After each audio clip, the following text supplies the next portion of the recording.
अरे वो देखो मायरे जी आ गई। अरे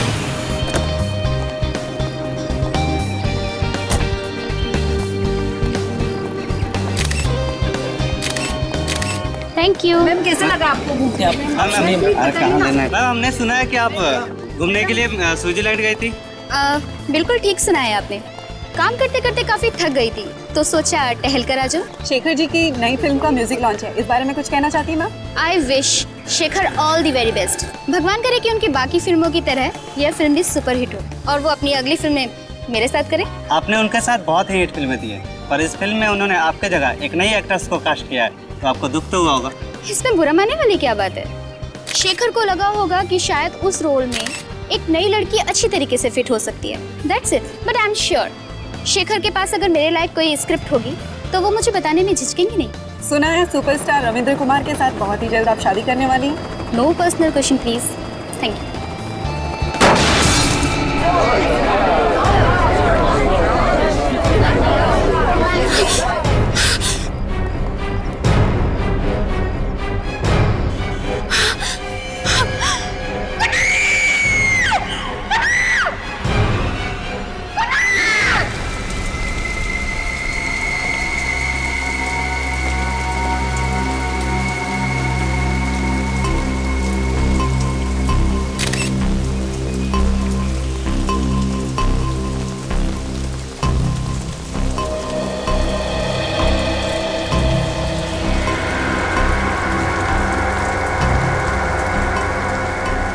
एक काम करो, बॉडी को नीचे उतारो।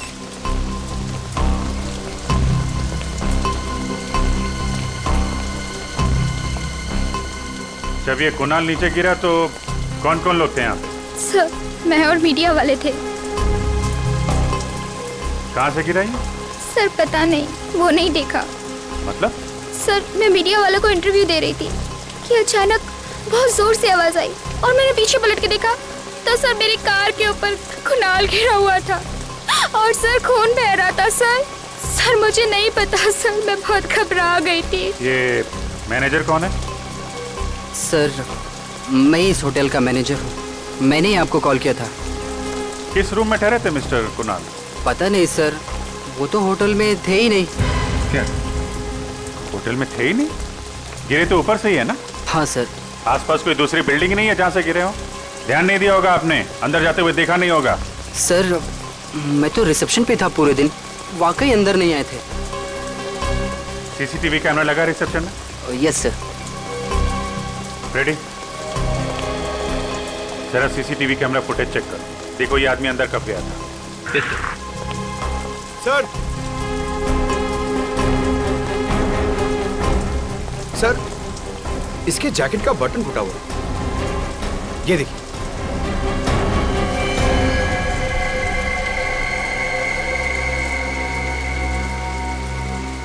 इतना बड़ा एक्टर अपनी म्यूजिक रिलीज में टूटे हुए बटन वाली जैकेट पहन के तो आएगा नहीं।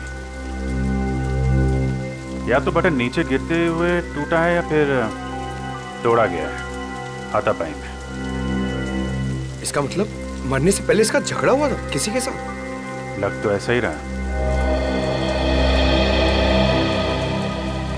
अच्छा, कुणाल का किसी के साथ कोई झगड़ा वगड़ा हुआ था क्या?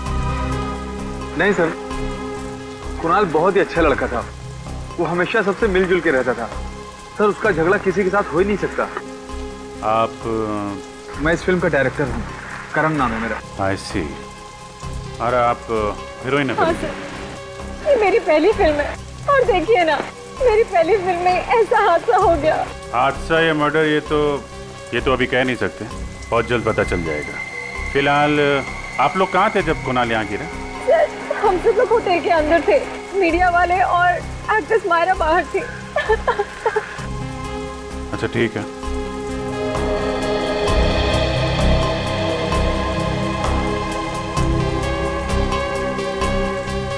जिस तरीके से ये कार की छत हिचकी हुई है, काफी इम्पैक्ट है, मतलब ये काफी ऊंचाई से गिरा है।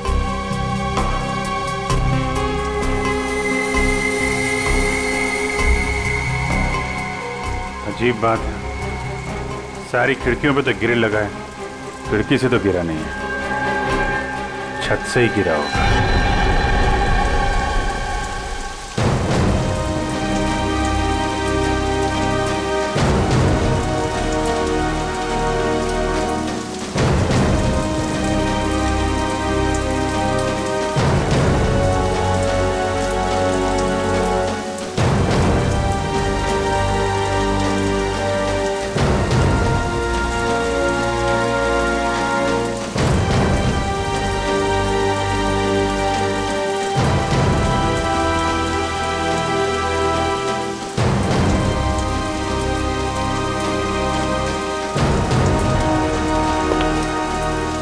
सर, होटल के सारे कमरे चेक कर लिए, पर कहीं भी ये नहीं लगता है कि कुणाल वहां से कूदा है।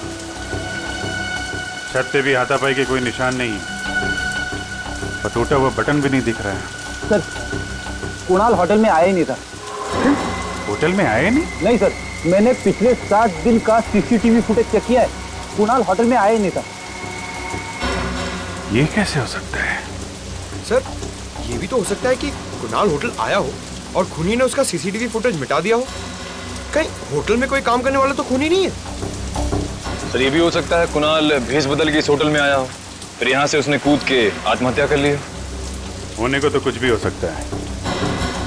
अब तो डॉक्टर सारुंके ही बताएंगे कुणाल का खून हुआ है या कुणाल ने आत्महत्या की है।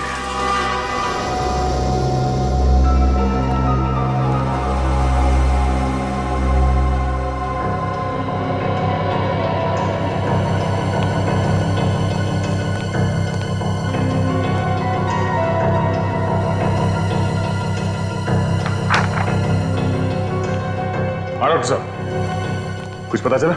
हाँ दया, मौत तो इसके ऊपर से गिरने की वजह से ही हुई है, लेकिन ये आत्महत्या नहीं है, ये एक खून है। खून है? हाँ। मतलब इसे ऊंचाई से फेंका गया? हाँ दया।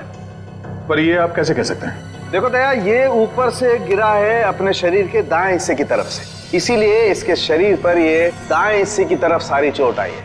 ये देखो, ये दाएं तरफ रिब का फ्रैक्चर, ये दाएं हाथ पर चोट के निशान, ये सब। लेकिन इसके सर पर बाईं तरफ भी एक चोट का निशान है, ये देखो। अब सवाल ये उठता है कि इसके सर पर बाईं तरफ ये चोट आई तो आई कैसे? तो जरूर ये चोट खूनी के साथ हाथापाई के दौरान आई होगी। एग्जैक्टली सचिन, इसे ये चोट तब आई जब किसी ने इसके सर पर बाईं तरफ वार किया किसी भारी चीज से, शायद इसे बेहोश करने के लिए। हाँ सर, क्राइम सीन पर हमें इसकी शर्ट का एक बटन भी तो नहीं मिला था। हाँ पूर्वी, हाथापाई के दौरान टूट गया होगा और जैसे ये बेहोश हो गया, खूनी ने इसे ऊपर से धक्का दे दिया। पर इसे धक्का दिया तो दिया कहां से?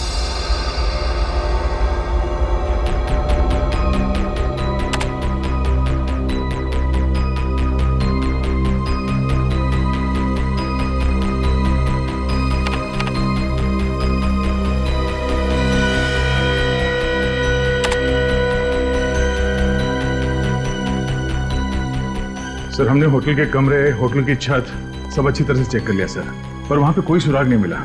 समझ में नहीं आ रहा लाश गिरी तो गिरी कहां से? लाश आसमान से तो नहीं गिरी है दया, कहीं ना कहीं से तो गिरी है। हाँ पूर्वी, कुछ पता चला मीडिया फुटेज में से? सर ये देखिए, सर इस फुटेज में कुणाल गिरते हुए तो दिख रहा है, मगर कहां से गिर रहा है वो पता नहीं चल रहा। लेकिन सर अगर मैं वहां की मीडिया वालों की बातचीत का ऑडियो बंद कर दूं और वहां के एम्बियंस यानी बाकी चीजों के ऑडियो ऑन रखूं तो सर एक आवाज आती। सुनो,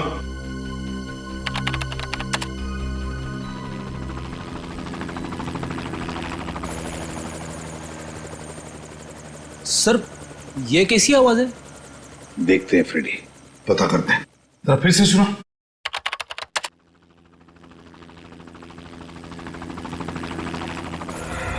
सर, कहीं ये हेलीकॉप्टर की आवाज तो नहीं है? मुझे भी यही लगता है, ये हेलीकॉप्टर की ही आवाज है। तो मतलब है कुणाल को हेलीकॉप्टर से नीचे फेंका गया?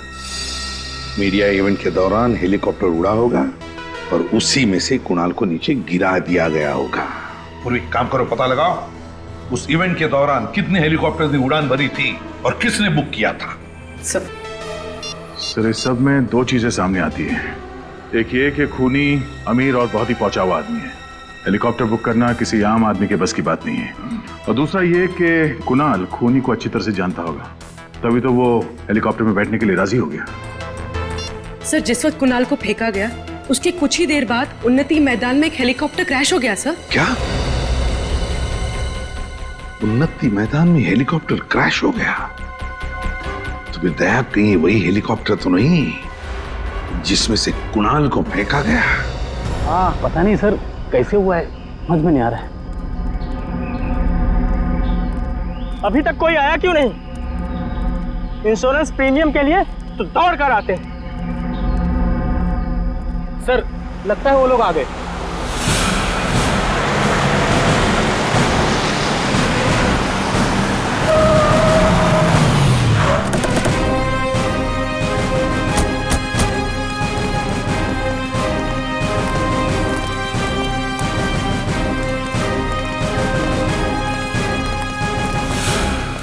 आप लोग इंश्योरेंस कंपनी से हैं?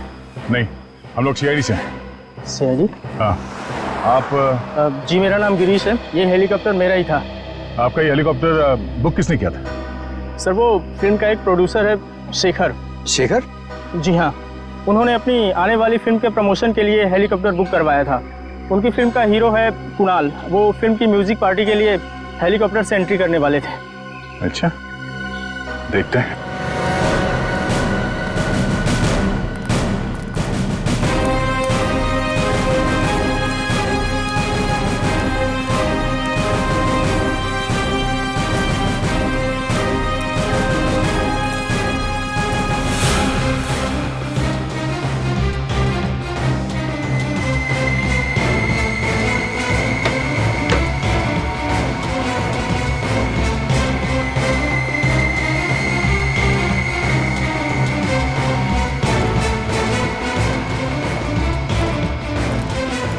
अरे सुनिए, हेलीकॉप्टर के अंदर कोई लाश मिली? नहीं सर। सर, कहीं कुणाल ने हेलीकॉप्टर से कूद के आत्महत्या तो नहीं कर ली? नहीं पंकज, डॉक्टर सालुंके ने बताया कि ये मर्डर है। जरूर कुणाल के साथ कोई ना कोई था हेलीकॉप्टर में जिसने उसे पहले मारा, बेहोश किया और फिर हेलीकॉप्टर से बाहर फेंक दिया, और शायद पैराशूट से वो बाहर निकल गया। सर, कहीं ये सारा किया जरा शेखर का तो नहीं? सर, वो हमें होटल में भी नहीं मिला था। सर, ऐसा कौन सा प्रोड्यूसर होगा जो अपने ही फिल्म के म्यूजिक लॉन्च में मौजूद ना हो सकता है। एक काम करो, चारों तरफ नजर दौड़ा, और हाँ, वो ब्लैक बॉक्स पता करो, ब्लैक बॉक्स कहाँ है। उसी से पता चलेगा इस खूनी के बारे में। सर,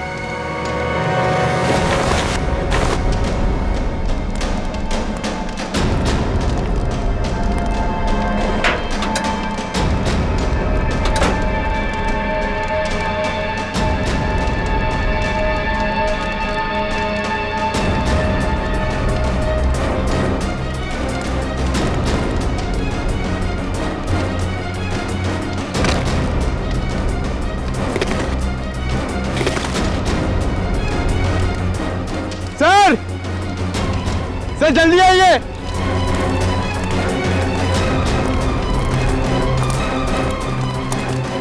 सर ये देखिए, ये पैराशूट है।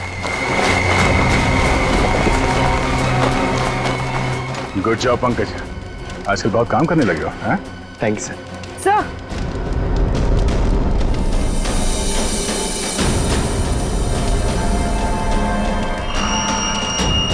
पेंडेंट शायद खूनी का हो सकता है, और खूनी शायद शेखर भी हो सकता है। मुझे यकीन नहीं हो रहा कि आप लोग मुझ पे शक कर रहे हैं। मैं अपनी फिल्म के हीरो को क्यों मरवाऊंगा? फिल्म की पब्लिसिटी के लिए। कुणाल की मौत से आपकी फिल्म को पब्लिसिटी मिलने वाली थी, और बॉक्स ऑफिस पे कलेक्शन दुगने होने वाले थे। हाँ सर, लेकिन मेरी फिल्म तो वैसे ही हिट है, उसके लिए मुझे गुनाह करने की क्या जरूरत है सर? तुमने बनाया था ना कुणाल की एंट्री का प्लान हेलीकॉप्टर से? हाँ, कुणाल को हेलीकॉप्टर चलाना बहुत अच्छे से आता था। उसके पास उसका लाइसेंस भी था, और मैंने ही उसको बोला था कि इस पार्टी में अगर वो हेलीकॉप्टर से आएगा तो फिल्म की पब्लिसिटी में 4 चांद लग जाए। 4 चांद का तो पता नहीं, मगर तुम्हारी इस प्लानिंग की वजह से वो ऊपर जरूर पहुंच गया। तुम्ही ने उसे हेलीकॉप्टर से धक्का दिया था ना? नहीं, मैं उस वक्त हेलीकॉप्टर में था ही नहीं उनके साथ। फिर कौन था वहां पे? मुझे नहीं पता। देखिए, पता नहीं कहने से काम नहीं चलेगा। जब म्यूजिक लॉन्च हो रहा था तो आप वहां पे नहीं थे। कहां पे थे आप? मेरी तबीयत ठीक नहीं है, मैं घर पे आराम कर रहा था। मेरी तबीयत अभी भी बहुत खराब है, मुझे बहुत घबराहट हो रही है। सर मैं इनकी डॉक्टर को फोन करती हूँ। सर, इनसे 3 सवाल क्या पूछे, इनकी तबीयत बिगड़ गई। आप क्या सब, आपको क्या लगता है कि मैं आपसे झूठ बोल रहा हूँ? सही में तबीयत खराब हो रही है। शेखर जी क्या हो गया आपको? डॉक्टर 15 मिनट में आ रहे हैं। शेखर जी क्या हो गया आपको? शेखर जी उठिए। शेखर जी क्या हो गया? बालों का गिरना, इसकी नाक में से खून का बहना, इसका पूरा शरीर इस तरह से पीला पड़ जाना, ये सब देख करके मैं समझ गया था ये कोई साधारण मौत नहीं है, ये बड़ा टेढ़ा चक्कर है। कैसा टेढ़ा चक्कर सालुंके साहब? रेडी, शेखर की मौत जहर से हुई है, और जहर भी कोई ऐसा वैसा जहर नहीं। दरअसल ये रेडिएशन पॉइजनिंग का शिकार हुआ है। Radiation poisoning? ये तो बहुत ही गंभीर मुद्दा है डॉक्टर साहब। हाँ दया, बात दरअसल ये है कि इसके शरीर में मुझे अल्फा पार्टिकल्स मिले हैं, जिससे साबित होता है कि ये आदमी रेडिएशन का शिकार हुआ है। ये कौन सा जहर है डॉक्टर साहब? पोलोनियम। इस जहर का नाम है पोलोनियम। ये कोई ऐसा वैसा जहर नहीं है, बहुत रेयर किस्म का जहर है। डॉक्टर साहब, ये जहर पोलोनियम असर कैसे करता है? छूने से इसका असर नहीं होता है, कंटेजियस नहीं है ये जहर। इसे खाने या पीने की चीज में दिया जाए तभी इसका असर होता है। ये धीमा जहर है, स्लो पॉइजन। इसमें इंसान सबसे पहले अपने आप को बहुत कमजोर महसूस करने लगता है, उसे लगता है जैसे वो बहुत बीमार हो गया है, और उसके बाद उसके शरीर में ऐसे लक्षण आते हैं जैसे इस शेखर के शरीर में आए। उसका एक एक अंग धीरे धीरे काम करना बंद कर देता है, और इस वजह से इंसान की मौत हो जाती है। इतना धीमा जहर? सर, ये जहर शेखर की बॉडी में कब गया होगा? मौत से तकरीबन 24 घंटे पहले। 24 घंटे पहले? और ये पोलोनियम जहर खूनी के पास कहां से आया होगा? ये हर जगह आसानी से तो नहीं मिलता। मैं एक काम करता हूं दया, मैं जानने की कोशिश करता हूं कि इस शहर में किस किस के पास ये पोलोनियम नाम का जहर हो सकता है। तब तक हम पता करते हैं कि मरने के ठीक 24 घंटे पहले ये शेखर कहां था और किसके साथ था। अभिजीत, ब्लैक बॉक्स की रिकॉर्डिंग सुनते हैं, पता चल जाएगा उड़ान के वक्त हेलीकॉप्टर में क्या बातें चल रही थी। सब प्ले कर दो। हाँ।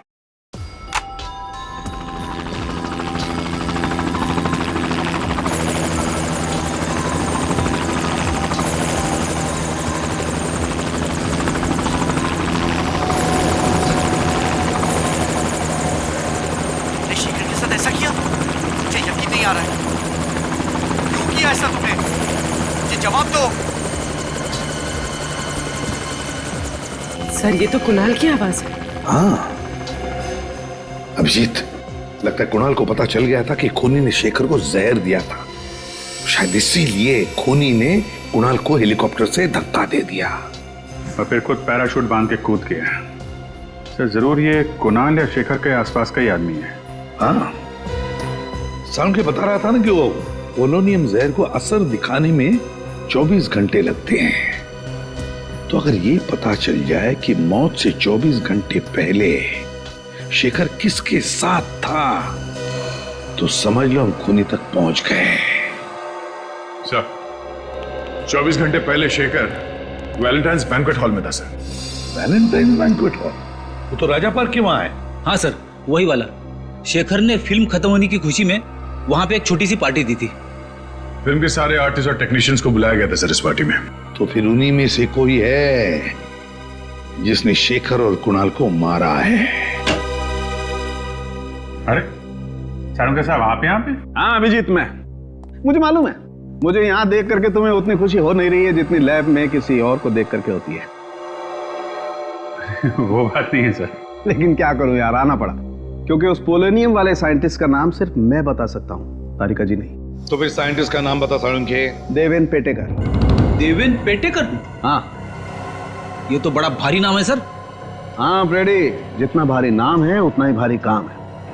बॉस, इस देवेंद्र पेटेकर ने पोलोनियम पे जितनी रिसर्च की है ना, उतनी किसी ने नहीं की।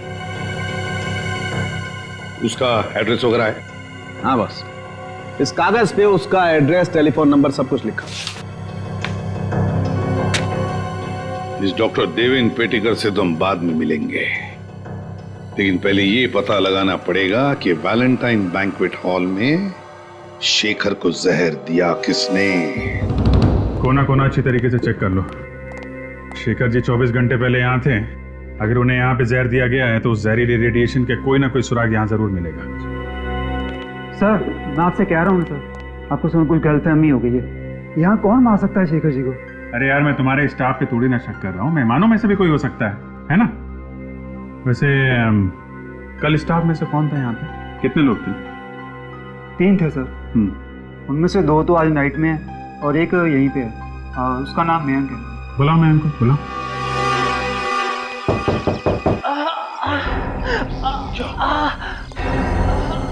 सर, यहाँ से किसी के कराने की आवाज आ रही है।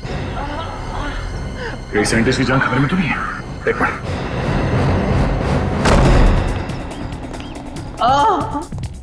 उसे बैठेगा?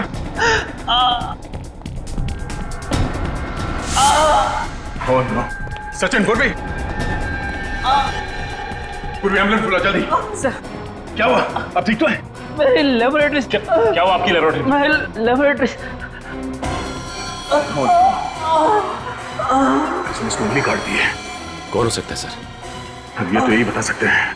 हाँ सर, एक आदमी काफी देर तक शेखर जी से बातचीत कर रहा था। अच्छा, क्या क्या बात कर रहा था? कुछ सुना आपने? अरे यार सुनो, सीआईडी की मदद करोगे तो कोई तकलीफ नहीं होगी। ओके, बताओ। सर, वो विनती कर रहा था कि शेखर जी की आने वाली फिल्म की रिलीज डेट आगे बढ़वा दे, नहीं तो उसका बहुत बड़ा नुकसान हो जाएगा। अच्छा, था कौन ये आदमी? नहीं सर, मैं नहीं जानता वो आदमी कौन था। तो शेखर जी ने क्या कहा? शेखर जी हंसने लग गए और बोले खाना जरूर खाकर जाना, अच्छा बना है। और रहा सवाल फिल्म की रिलीज डेट आगे बढ़वाने का, तो वो तो आगे नहीं खिसकाएंगे। अच्छा, कहीं शेखर जी की मौत की वजह फिल्म की रिलीज डेट तो नहीं है? शेखर जी की मौत के बाद अब तो शायद उसकी फिल्म भी वक्त पे रिलीज ना हो पाए। इससे आपकी फिल्म का बहुत फायदा होगा ना? देखिए, किसी की चिता के आग पे रोटियां सेकी नहीं जाती। शेखर जी बहुत ही सीनियर थे और फिल्म इंडस्ट्री के एक नामी गिरामी प्रोड्यूसर थे वो।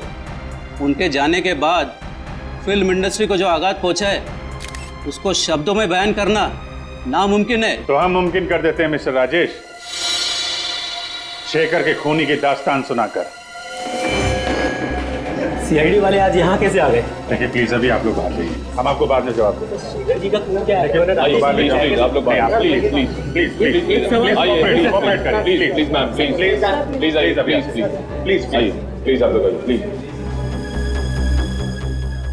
ये क्या कर दिया आपने? मेरे फिल्म को नेगेटिव पब्लिसिटी दे दी। वो कहते हैं ना आप लोग, any publicity is good publicity. मैं नहीं मानता। मेरे लिए मेरी इमेज और मेरी इज्जत बहुत मायने रखती है। इज्जत मायने रखती है तो फिर खून क्यों किया शेखर का? मैंने शेखर का खून नहीं किया है।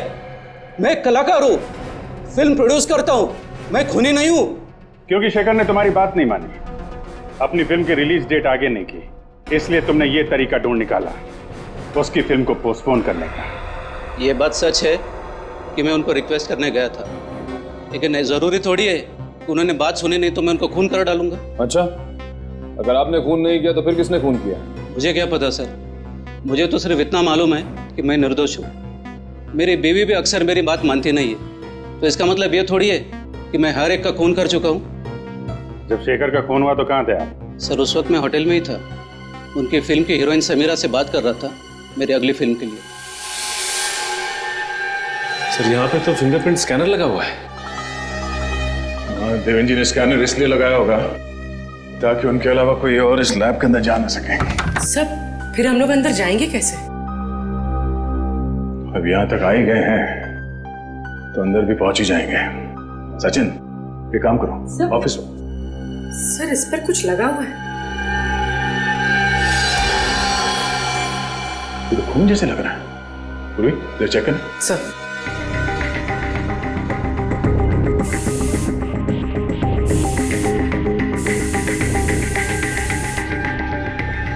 सर ये तो खून ही है। यहाँ पे खून कैसे लगा?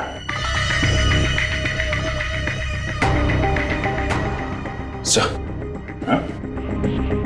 ये देखिए,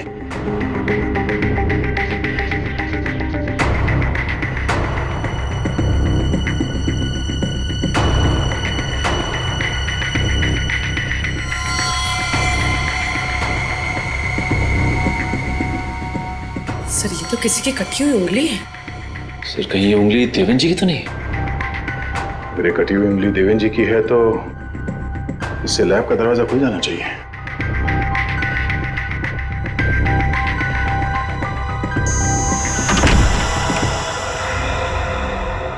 अब समझ में आया खूनी ने देवेन जी की उंगली क्यों काटी थी। पूरी एविडेंस बैग में डालो। सचिन,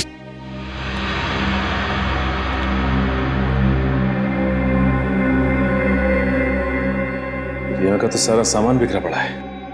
हाँ, किसी ने बहुत मेहनत की है यहाँ पे। जरा देखो आसपास कुछ मिलता है क्या।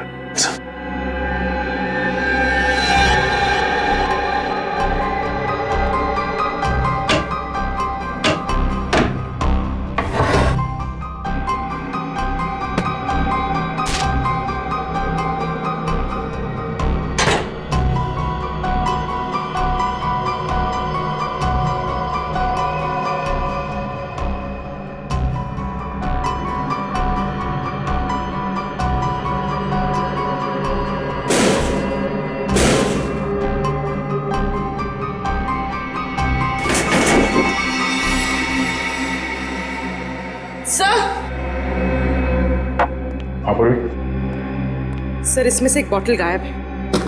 गायब है? ओह, पोलोनियम जहर इसी लैब से चुराया गया है। सर ये देखिए, खून की बूंद गिरी हुई है। देवेन की कटी हुई उंगली तो हमें लैब के बाहर मिली थी, तो फिर ये खून यहाँ कैसे है? सर कहीं ये खून खूनी का ही तो नहीं है? अगर ये खून खूनी का है तो वो ज्यादा देर हमसे बच नहीं पाएगा।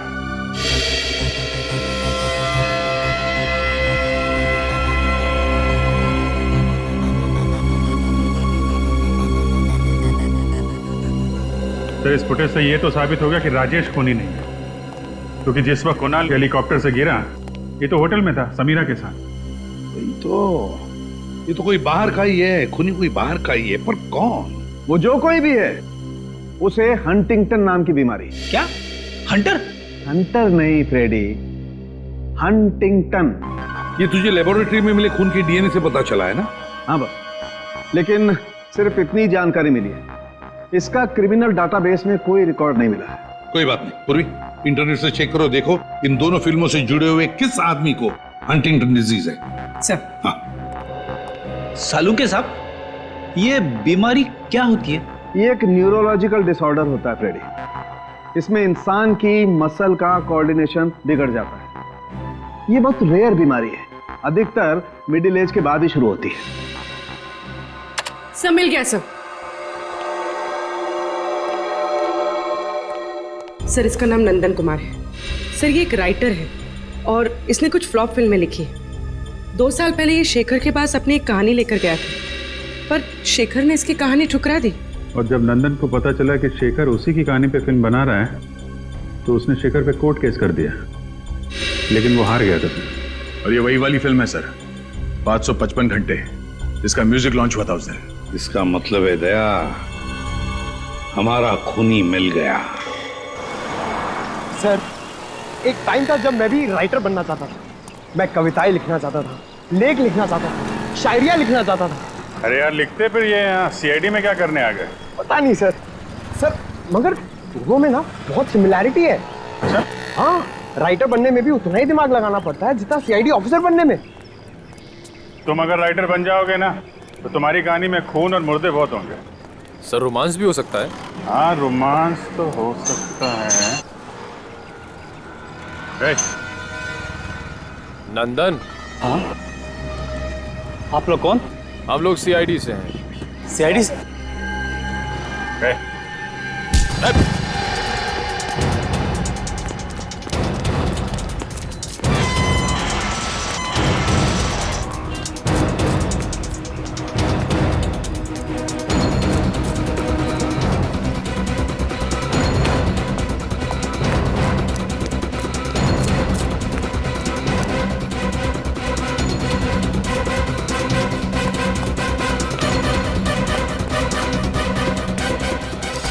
सर, उस तरफ तो नहीं मिला। इतनी जल्दी भाग नहीं सकता है, कहीं कहीं छुप के बैठा होगा।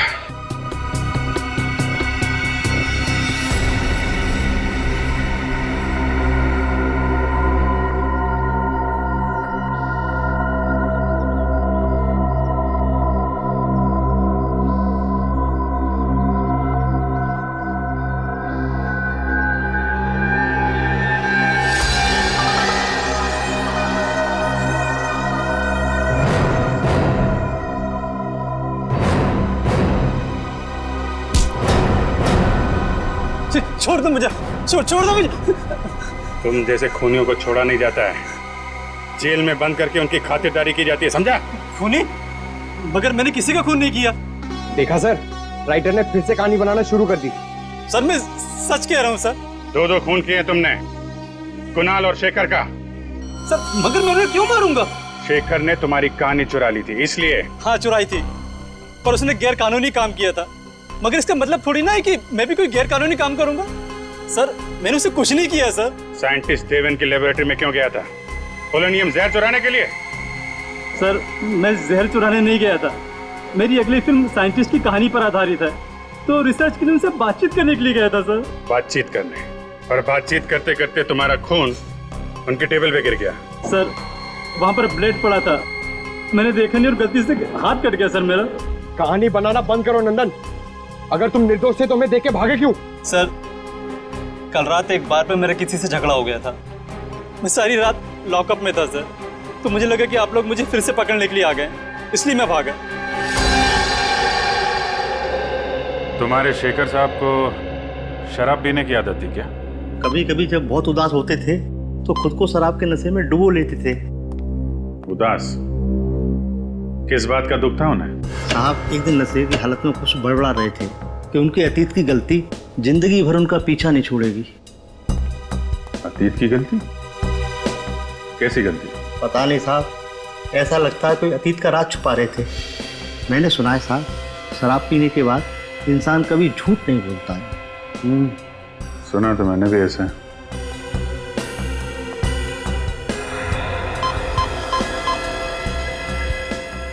सर ये देखिए सर, इस क्लास में अल्फा पार्टिकल्स मिले हैं सर।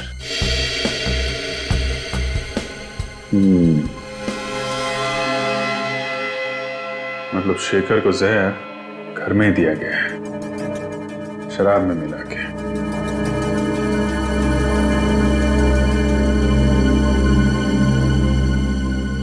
जब शेखर की मौत हुई तुम कहाँ थे? साहब उस दिन काम जल्दी खत्म हो गया था, मैं शाम को घर चला गया था। कितने बजे? ये कोई करीब 6:30 पौने 7 बजे। सर!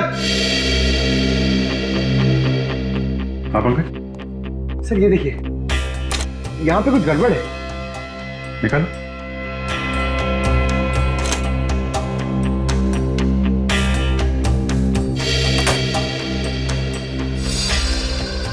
सर दीवार में अलमारी? क्या है, निकालो सर।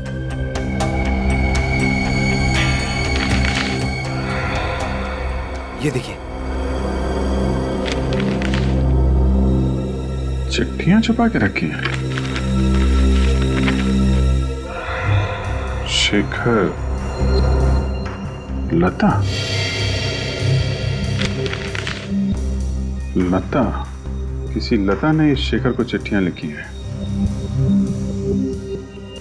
कहीं शेखर के अतीत का राज इन चिट्ठियों में तो नहीं छुपा है?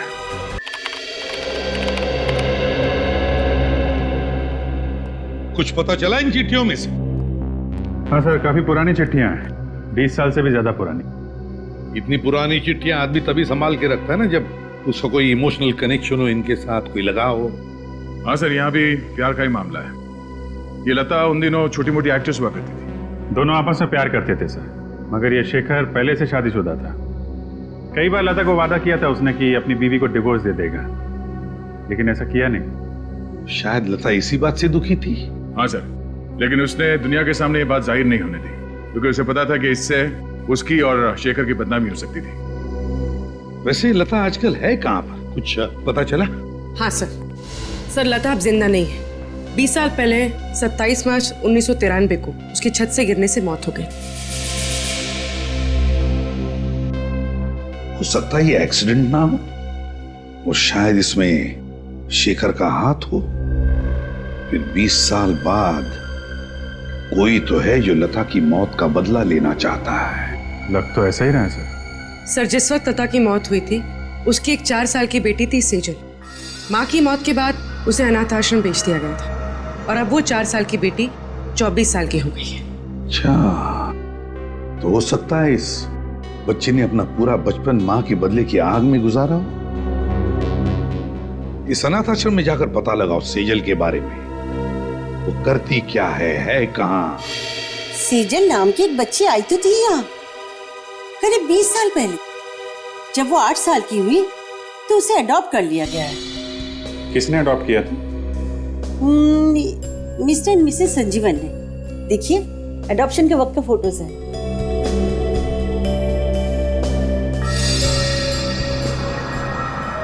ये देखा क्या सर?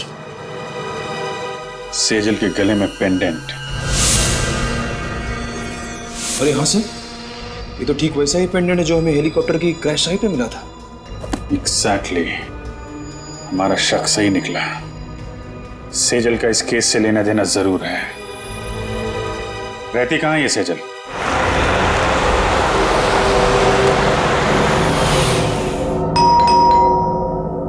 अलका जरा देखना कौन है। जी जी कहिए। माजी, हम लोग सीआईडी से हैं। सीआईडी से? क्या बात है? अंदर आने के लिए नहीं कहेंगे?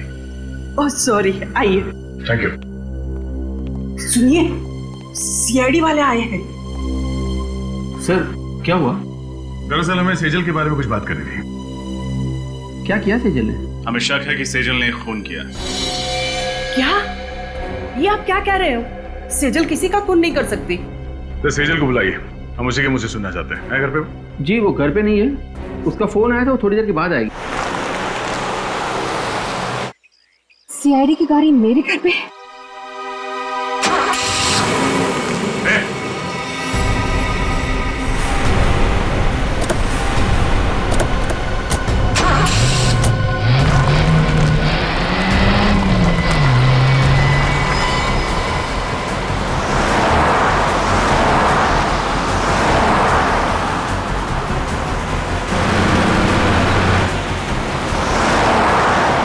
गाड़ी बहुत तेज चला रही है।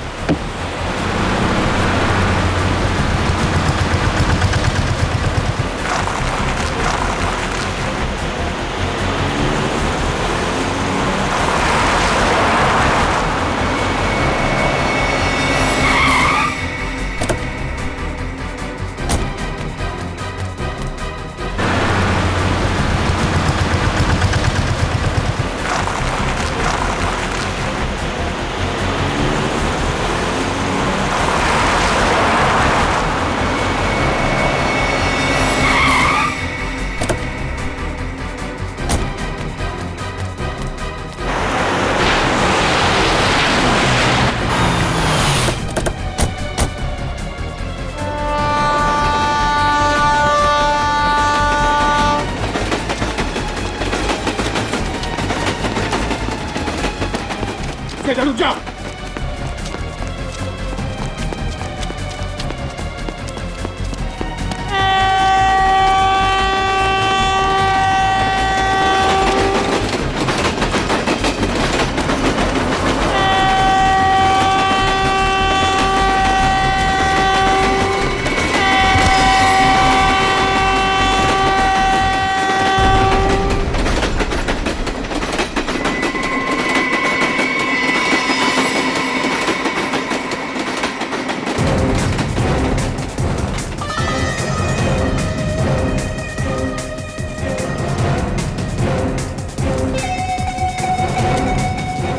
कैसे जल्द आ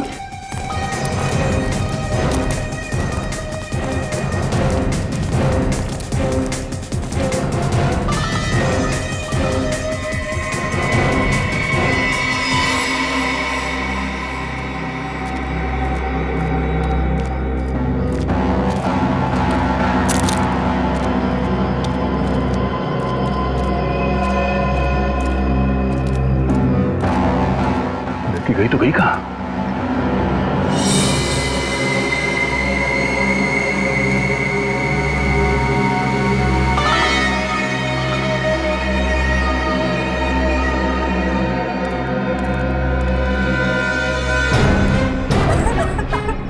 बस बहुत भाग ली, अब जरा अपना मुखड़ा तो दिखा दे।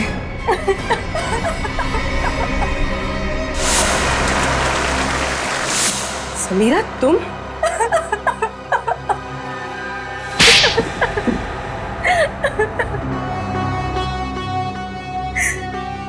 किसी भी बच्चे के लिए उसकी माँ की मौत से ज्यादा दर्दनाक और कुछ नहीं हो सकता। 4 साल की थी मैं, 4 साल की, जब वो शेखर की वजह से मेरी माँ की मौत हो गई।